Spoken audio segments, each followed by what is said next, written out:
My name is Lily.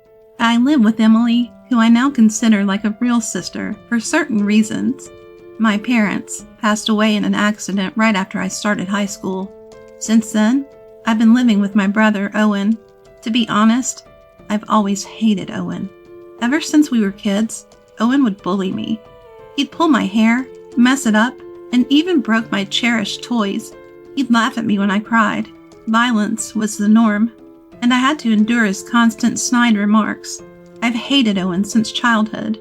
If Owen ever needed my help in the future, I'd probably abandon him. Owen is a selfish person who always thinks he's the best and hates losing. He's a terrible person who'd hurt others for his own benefit. After losing our parents, an uncle offered to take us in, but Owen refused. I was hesitant to leave our home and live with a relative I barely knew. We both thought we could manage on our own. Living alone was tough, but we managed. However, Owen and I stopped talking. He started going out at night and hanging out with rough people. I started to hate Owen even more. A few years after Owen graduated college and started working, he suddenly brought home a girlfriend. Her name is Emily, and she's incredibly beautiful and elegant. I wonder where Owen met such a beautiful woman, and why she'd date someone as terrible as him. I didn't think they were a good match, but it's not my place to say. Emily said she'd be moving in with us. Isn't this a bit too sudden? Is Emily really okay with this? I had to ask. I'm fine with it, but are you sure you're okay, Emily? We had a little disagreement with my dad, but my mom said it's an experience.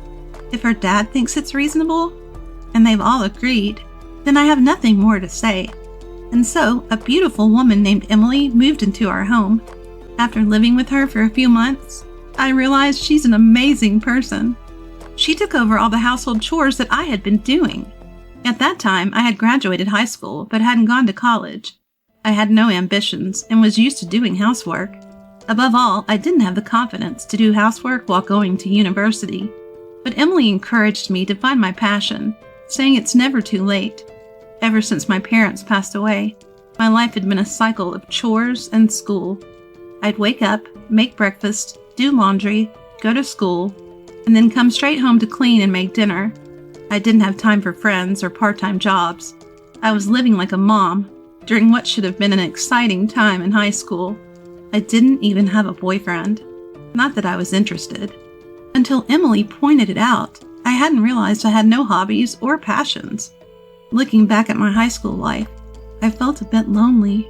I remembered talking with friends in middle school about wanting to get part-time jobs and boyfriends in high school. I decided to reconsider my future. I thought I'd start with a part-time job, but I didn't want to leave all the housework to Emily, so I helped her whenever I could.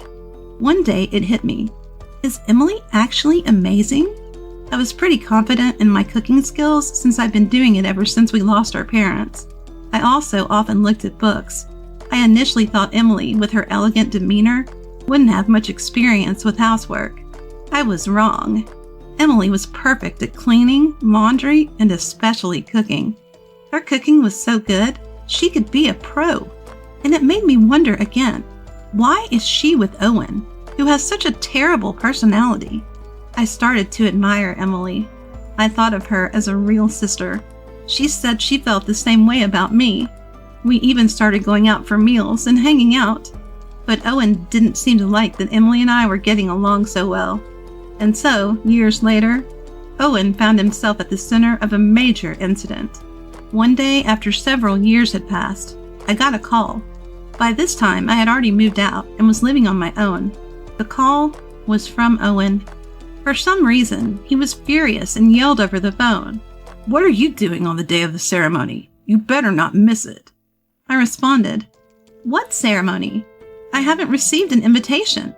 Owen sounded puzzled and said, "Huh?" But I decided to tell him the truth. Why Owen thought he could get married after doing what he did was beyond me. Let's rewind to the time when Emily started living with us. After Emily moved in, the bullying had mostly stopped, but there was a day when Owen became physically violent toward me. It started because Owen was angry at Emily. Owen would take a lunchbox to work that Emily prepared for him. But one day, Emily overslept and couldn't make his lunch. Owen was furious about it. To me, it seemed like a minor issue. When Owen got home that day, I talked to him about the morning incident. Why get so mad over a missed lunch? Nobody's perfect. People oversleep sometimes, you know. I didn't mean anything deep by it. But Owen didn't like what I said and suddenly became enraged. A woman who's going to be my wife should be perfect at everything. It's your fault for being around and influencing her, he said. According to him, my presence was a bad influence on Emily. Of course, I argued back. I used to cry a lot as a kid, but now I speak my mind. We got into a heated argument, and suddenly, Owen shoved me. Then he started kicking me. Just then, Emily returned from shopping and intervened. She was angry at Owen, but Owen didn't calm down. And then, I saw something unbelievable. Owen slapped Emily. He then left the house and disappeared. I was left stunned and couldn't move for a while. Emily was also frozen, holding her slapped cheek. Snapping back to reality, I approached Emily and asked, "Emily, are you okay?" She replied, "I'm fine." But tears were spilling from her eyes. She said sorry and retreated to her room. From that day on, Owen became increasingly aggressive toward Emily. One day, I decided to talk to Emily. I was worried because she was losing her usual brightness. Thinking a change of scenery might help, I took her outside, and she ended up confiding in me. She was unsure whether to go through with marrying Owen. I immediately said she should break it off, and that there was someone better out there for her. Emily seemed a bit surprised. Talking to me seemed to lift her spirits a bit. On the way home, I said to Emily, "I'll always be on your side, Emily." Emily cracked a small, somewhat sad smile. One day, I overheard Emily arguing with Owen, which was unusual for her. Curious, I asked what was going on. Turns out, Owen had gone ahead and set a wedding date without consulting her. No wonder Emily was upset. But what shocked me even more was this. Don't set a wedding date without even having a family meeting first. Apparently, Owen hadn't even met with Emily's parents yet. This was just beyond rude. And I was shocked he hadn't even taken the basic step. I immediately suggested that we go meet Emily's parents. Owen told me to mind my own business, but this was no time for that. Emily quickly explained the situation to her parents, and they both went to visit them. Her face looked both exhausted and tired, which worried me. That day, only Owen returned home. I had a hunch about what happened, and sent Emily a text. After a while, she replied, and we met up at a nearby cafe to discuss what had transpired. Long story short, her parents had objected to the marriage. I continued listening to the story, thinking that it must be so. I listened as she explained that Owen had set the wedding date without meeting them, and had been treating her poorly recently, so they couldn't allow their daughter to marry him. Yet Owen had already informed his workplace about the wedding date and even booked the venue, so he was in a tight spot now. I felt embarrassed for him. Emily's parents obviously didn't have a good impression of Owen. For the time being, Emily decided to stay at her parents' home to think things over. She said she wanted to think alone for a while. Owen objected, of course, but he was persuaded by her parents and returned home alone. I asked Emily if I could meet her parents. She was puzzled but agreed since I insisted. Later, I met with Emily's parents and apologized for Owen's rudeness. They were quite surprised, not just by the apology, but that someone as considerate as me could be related to Owen. I then shared everything about Owen, about Emily, and about how Owen had been treating her. And I asked Emily again, "Do you still want to marry Owen?" Emily responded, "I'm not sure." I suggested she should have a serious talk with Owen. She agreed, but when she tried to contact him to talk, Owen wasn't interested in discussing anything. Worse, he was still moving forward with the wedding plans. He even sent Emily a list asking her to prepare the invitations.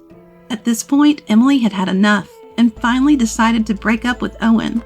She tried multiple times to discuss the matter with Owen, but it seemed like they could never have a real conversation.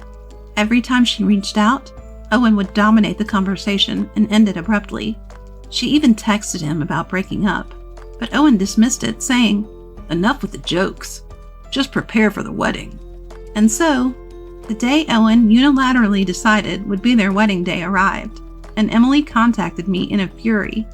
I couldn't help but marvel at how well Owen had planned the wedding without giving it much thought, and I gave him a piece of my mind. You never took your conversations with Emily seriously, and honestly, I can't fathom why you think you can get married. No one's coming to this wedding. Plus, you quit your job without telling anyone? You've lost all credibility. With that, I hung up the phone. That's right, Owen had quit his job without telling anyone. Emily found out about this during an incident, and Owen had contacted her as well. Emily and I were together at the time, expecting his call. This is because I thought I would definitely get a call. What's going on? Why aren't you coming? Why isn't anyone coming? I've told you multiple times that I want to break up. You never listened. You even went ahead and planned a wedding, so I thought you might as well go ahead with it. Emily finally told Owen everything. She hadn't sent out invitations because she didn't want to get married.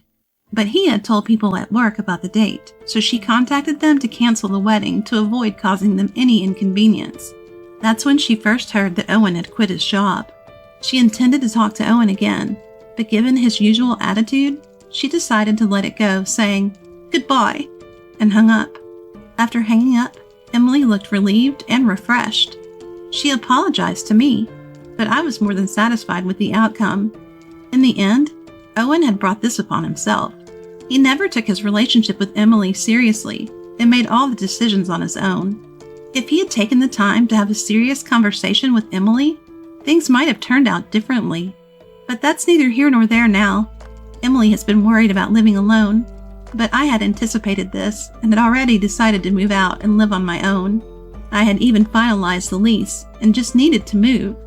Later, after moving, Emily and I continued to be as close as best friends. I told her I would miss her as if she were my sister, but she assured me there was no need to part ways. Since then, we've gone out for meals, hung out, and even traveled together. I spent my days working part-time, trying to find what I really wanted to do. Emily, being the incredibly capable and thoughtful person she is, also started a part-time job where I worked. Emily is the whole package: beautiful, talented, and incredibly considerate. She quickly became popular at work. One day, Emily mentioned she might be getting stalked by someone. Given how amazing she is, it wasn't surprising. Worried, I decided to accompany her home whenever possible. Then one day, it happened. Emily was attacked on her way home. I couldn't be with her that day because I was sick.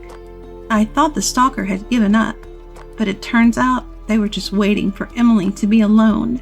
She was almost dragged into an alley, but a passerby happened to rescue her. Emily was surprised to see the person attacking her. It turned out to be my older brother, Owen. Owen was arrested. I heard about it the next day. During police questioning, Owen admitted he had been stalking Emily, waiting for an opportunity. He acted because I wasn't there to protect her. Hearing this broke my heart. As much as I despised Owen, I never thought someone from our own family would commit a crime.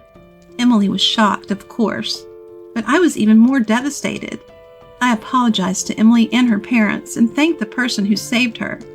Emily's parents were very kind to me. "If you don't mind, would you like to live with me?" But I decided to move out for now and return to my parents' house. It was empty now that Owen was arrested, but I couldn't bear to leave a house filled with memories of my parents and childhood. Emily suggested we could live there together. After some thought, I accepted her offer. So here we are, living together in my old home. Today, we're visiting my parents' graves. Emily came with me. In front of my parents' tombstones, I silently apologized for Owen's crime and my failure to stop him, all because I couldn't stand him. From then on, my mother-in-law came every day and started rummaging through the refrigerator. "You're so cheeky to buy such a good-looking fish as a daughter-in-law. Confiscat." The fish that was supposed to be dinner that day was also taken away. However, this does not stop at just a little expensive thing. All seasonings such as olive oil and sugar are also taken away. She always says, "Don't be extravagant," but I gradually realized what was going on. I'm Hazel, 37 years old. I live in my parents-in-law's house while working from home. My husband's grandparents, parents, and we live in my parents-in-law's house. Currently, my grandparents originally lived on the parents' side, and my parents-in-law moved in, and we, the couple, moved to the child's side. Because of this situation, I thought that there would be no situation where we, the couple, and my parents-in-law would become overly intrusive. Actually, when I lived with Caleb, my husband, my parents-in-law didn't even bother to come to the child's side. At that time, my husband often left me alone and went to the parents' side. I'm going to have dinner with my father and mother today. I think my husband ate dinner on the parents' side about 4 days a week. He always told me at the last minute because it depended on his mood. I had already made the food, so I ate alone on the child's side and saved my husband's portion for the next day and managed to get by. At that point, I was wondering what kind of husband he was. Hazel is longing for a family because you became alone early. If you divorce me, you will lose your long-cherished family. So don't think about divorcing me. My husband always says that with confidence. When I was young, I lost both of my parents in a traffic accident and had no relatives. So I had a very strong longing for the existence of a family. My husband knew the circumstances and my feelings, so I was convinced that I would never ask for a divorce no matter how badly he treated me. I also thought, I only have dinner with my parents a few times a week, so I let my husband do whatever he wanted, which may not have been good. My completely arrogant husband gradually began to ignore me. Although he left all the housework to me, he never told me in advance about the presence or absence of dinner that day or the schedule for going out for a workplace drinking party. I'm also in charge of preparing for my husband's business trip, so I'm in trouble if he doesn't tell me in advance. As a result, there were many days when I had to prepare at the last minute and be in a hurry. You need to be aware that you are my wife and work properly. If you can't get along with people at work and get fired, how are you going to live? My husband said with a sigh mixed with a look of amazement as he watched me preparing eagerly. My husband seems to think that he is a splendid member of society, but from my point of view, he is not at all splendid. Because he can't even communicate simple content. In this day and age, even new employees know the importance of reporting, contacting, and consulting. He can't do any of these. Nevertheless, the reason why I didn't think of divorce at all was because of his baseless confidence that he didn't want to let me go. My husband likes me and needs me. I had such thoughts, so I never thought about getting a divorce. However, for my husband, I seemed to be a replaceable existence at any time, and he never seemed to think that I was important. I realized this when my husband's assignment was decided and I started living alone on the child's household side of my parents-in-law's house. I said that I wanted to go with him to his new job, but he refused me. I want you to take care of the house. If something happens to my father and mother, please help them. No matter what I said, I was told that, and in the end, I ended up living on the child's household side. It was the evening of the day when my husband went to his new job. When I was in the kitchen trying to make dinner, I was suddenly called from behind. Hey, Hazel. Wow. Usually, my mother-in-law never comes here without saying anything, so I was surprised and raised my voice. If I had been washing dishes, I think I would have dropped and broken them. Why are you so surprised? I'm sorry. I apologized while being flustered because my mother-in-law said so in a displeased tone. However, if someone suddenly comes and calls out loudly from behind, anyone would be surprised. I thought so in my mind, but I endured it without saying it. My mother-in-law didn't say anything to me with an unhappy face and suddenly opened the refrigerator. Oh. There's beer. This is confiscated. There's also salami. This is also confiscated. After looking inside, she opened the freezer next. Oh. Frozen wieners are also confiscated. You only have snacks. You're a drunkard. What are you doing? Although we live together, we live in separate places. I was momentarily delayed in my reaction to my mother-in-law's unexpected behavior of coming here and rummaging through the refrigerator, taking out what caught her eye, and putting it in the bag she brought. I'm not letting you indulge in luxury. I was even more dumbfounded by my mother-in-law's first words. I haven't done anything because Caleb was here. I can't confiscate it if it's Caleb's. But now it's just you, so I can confiscate whatever I want. Confiscate whatever you want? What is this person talking about? I was confused by my mother-in-law's words, which she said as a matter of course. I also drink alcohol to take a break. Salami can be used in other dishes, and frozen wieners are convenient for bread. Even so, if they are taken away, there will be no color in my meals. This beer was something that my husband couldn't drink and left behind, but I kept it carefully to drink later. I never thought that my mother-in-law would take it away. Be aware of your position from now on. I'll check the refrigerator every day. I'm not doing anything excessive. You don't have to check it so much. You're noisy. It's the husband's job to discipline the bride, but Caleb is not here now. I'll teach you. Be grateful. I can't think of anything to be grateful. First of all, what kind of person is my mother-in-law who is trying to discipline her daughter-in-law? Satisfied with doing whatever she wanted, my mother-in-law quickly returned to the parents' household side. I called my husband that night. Hello, Caleb. I'm tired because I just got here. Don't call me. Before I could say the next word, he hung up. I thought I'd settle it with a message, so I sent him a message saying I had a consultation, but I only got a receipt and no reply. I'm busy here. I don't have time to listen to your consultation, my husband replied the next day. After that, my mother-in-law came every day and started rummaging through the refrigerator.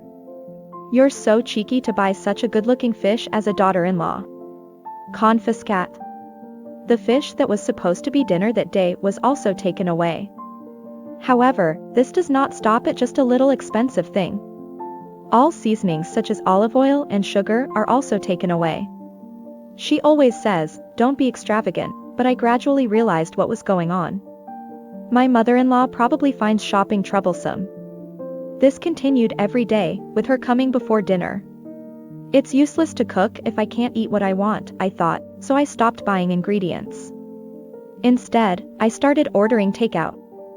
Hey, there's no food at all. My mother-in-law was angry when she saw the refrigerator with only water in it.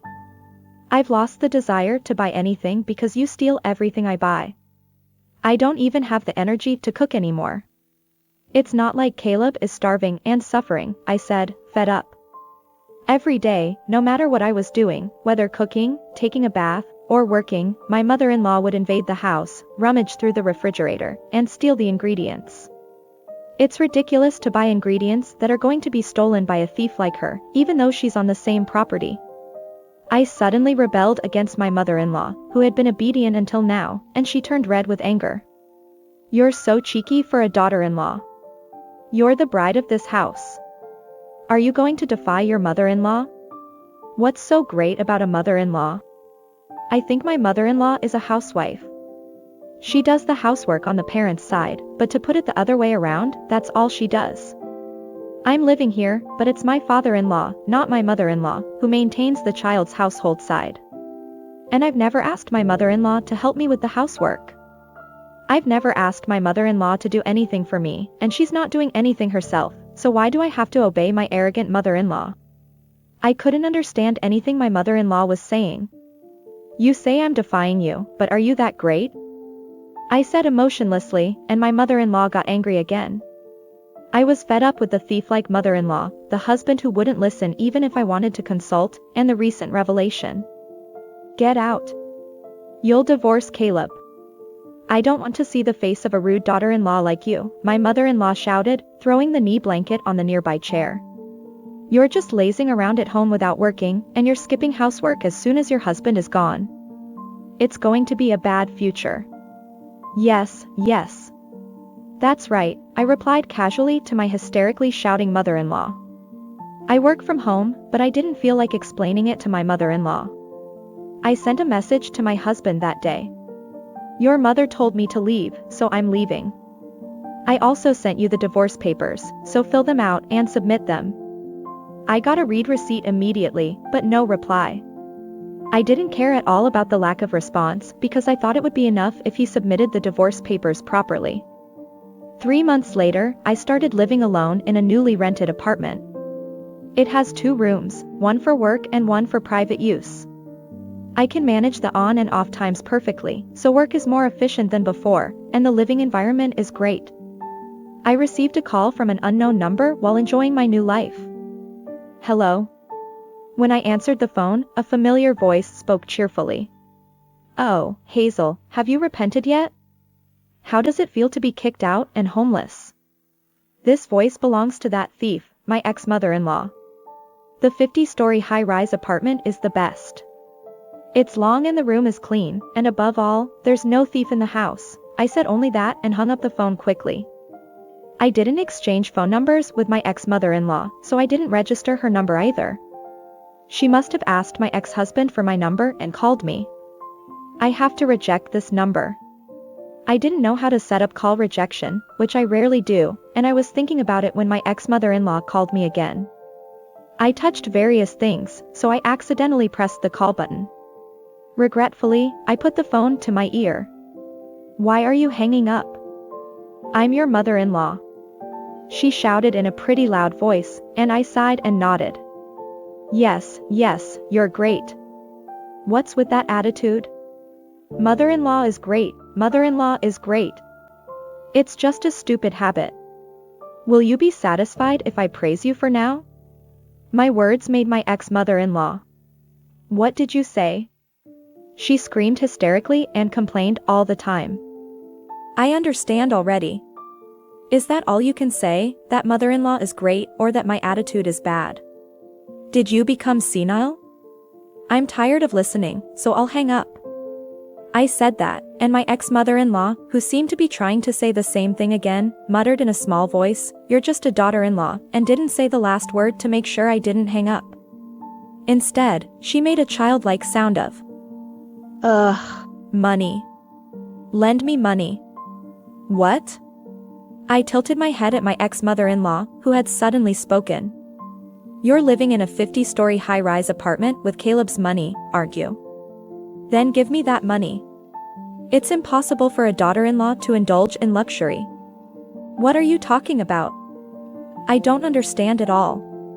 Why would I live in an apartment with Caleb's money? And how can you have such a stupid idea? I said. Oh, you're stupid? What kind of language is that to use against your mother-in-law? When I said what I thought, my ex-mother-in-law raised her voice even louder. First of all, you are a stranger to me, so you are not my mother-in-law. What are you talking about? You just left home, so you're still Caleb's wife. It seems that my ex-mother-in-law did not know that my ex-husband and I had already divorced. I divorced him a long time ago because of your bullying and your son's infidelity. So I won't lend you money. Never contact me again. My ex-mother-in-law seemed to be speechless, but I hung up the phone without hesitation. This time, I set up call rejection properly and decided to forget about my ex-mother-in-law.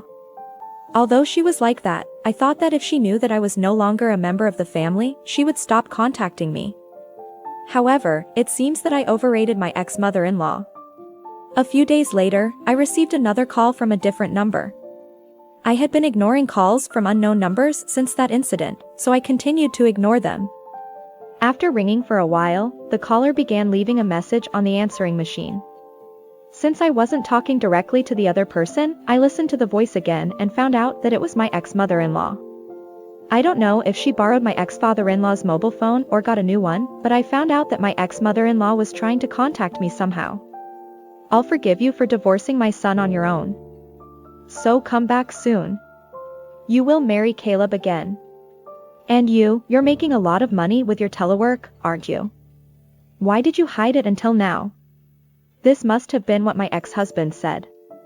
He probably talked about me being a useless wife in front of his parents and said that he was supporting me. However, after I divorced him, he quit my job and returned to his parents' home from his place of assignment.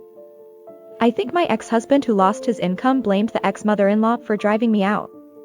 Half of the reason for deciding to divorce was that my ex-husband made a woman at his place of assignment and played around with work, but there was no way that ex-husband would admit his fault. So my ex-husband, who lost his source of income, blamed his mother. My ex-husband is in debt to pay me alimony, so it also affects the household budget of my ex-in-laws. In contrast, I earned $300,000 with my telework. My ex-husband, who still doesn't know my earnings, proposed that we separate our finances, and I took proper measures for this, so there was no property division.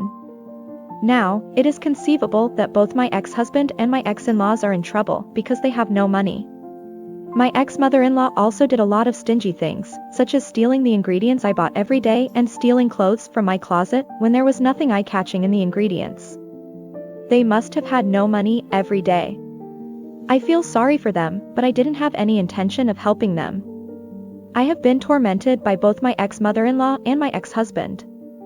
It seems that my ex-father-in-law did not know about the situation of the two people. However, since my ex-mother-in-law did not say anything about going to the child's household side every day and bringing back ingredients, he is equally guilty. After that, my ex-mother-in-law continued to leave messages on my phone with the contents of "give me money," "reconcile with me," and they accumulated on my phone. There was no contact from my ex-father-in-law or ex-husband, so maybe they are reflecting on their actions. Or maybe they think it's impossible to take money from me, so they don't call me. Even if I continued to ignore the incoming calls from my ex-mother-in-law, her remarks escalated more and more. "You know what will happen if you don't give me money. Prepare $50,000 right now. This is clearly extortion." I consulted the police with the record of the answering machine messages so far. As a result, my ex-mother-in-law received a stern warning from the police. There were no fines or arrests, but my ex-father-in-law and ex-husband found that she was caught trying to extort money from me. What are you going to do if you mess up anymore? It will be your fault, and you will have to pay more compensation. When my ex-father-in-law shouted at my ex-mother-in-law, my ex-husband also said, "What are you doing, Mom? I promised to marry my new girlfriend after I finished paying off my debt. Don't do anything unnecessary." It seemed that the family had a big fight. By the way, my ex-husband's new girlfriend is the woman he cheated on me with at his place of assignment, but she said that she would never approach my ex-husband again after she finished paying her share of the compensation and went back to her parents' house. My ex-husband didn't seem to know that either. After that incident, I never heard from my ex-mother-in-law again. I sometimes hear about my ex-in-laws from acquaintances, but it seems that they are having a miserable life after that, to the point where they say, it seems like the family will eventually break up. However, it's no longer my concern. Since then, I have found a new hobby. I was invited by a friend to go on a trip abroad, which was very enjoyable, and since then, I have been traveling abroad to Europe and Asia every 3 months. This is something I couldn't do when I was married, so I think I'm currently living the most fulfilling days of my life. From now on, I will continue to enjoy my carefree single life and see more of the world. Her ex-mother-in-law, who enters her house and steals food and clothes, is too much. Her ex-father-in-law, who overlooks it, and her ex-husband, who cheats and doesn't listen to her, are all terrible, and I thought it would be absolutely terrible to live with them. I was frustrated with her husband, who kept her as a money tree by selling her family because her parents were not there. I don't need such a family. I'm really glad Hazel was able to escape. What's left is her ex-father-in-law and mother-in-law, who have no money, and her ex-husband, who was abandoned by both his wife and girlfriend. They are all people who steal or blame everything on others, so I thought they would collapse soon. I want Hazel to enjoy her work and hobbies in a peaceful environment after all the hardships. How was this story? Please let me know your thoughts in the comments. Also, please subscribe to the High Rating channel. See you in the next video.